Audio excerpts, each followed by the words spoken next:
കോൺഗ്രസിന്റെ MLA സിദ്ദിഖ് ആദ്യം അവിടെ സമരം നടത്തേണ്ടത് ആ MP പ്രിയങ്ക ഗാന്ധിയുടെ ഓഫീസ് മുമ്പിലാണ്.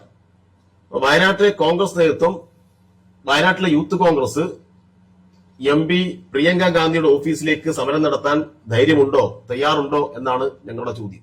വയനാടിന്റെ MP പ്രിയങ്ക ഗാന്ധി ഉൾപ്പെടെയുള്ള MP മാർ എന്തുകൊണ്ടാണ് വയനാടിന് വേണ്ടിയിട്ട് ഒരു 5 പൈസ കൊടുക്കാൻ തയ്യാറാവാതിരുന്നത്? ഇടതുപക്ഷത്തിന്റെ എല്ലാ MP മാരും അവരെ കൊണ്ട് കഴിയാവുന്ന രൂപത്തിലുള്ള ഫണ്ട് അവിടെ അനുവദിച്ചു.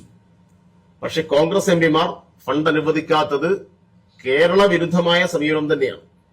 അപ്പൊ കേരള വിരുദ്ധമായ സമീപനം സ്വീകരിക്കുന്നതിൽ BJP-യോട് മത്സരിക്കുന്ന സമീപനമാണ് കോൺഗ്രസിന്റെ MP മാർ സ്വീകരിക്കുന്നത് എന്ന് മനസ്സിലാക്കുന്നു.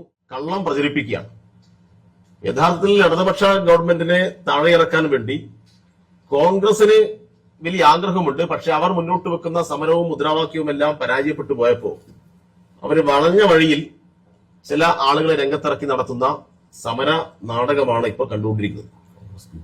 കോൺഗ്രസും BJP-യും SUC-യും ജമാഅത്തെ ഇസ്ലാമിയും ഇങ്ങനെയുള്ള കുറച്ച് സംഘടനകളാണ് ഇതിന് പിന്നിലുള്ളത്. ഇതൊന്നും കേരളത്തിൽ വിലപ്പോകുന്ന പ്രശ്നമില്ല.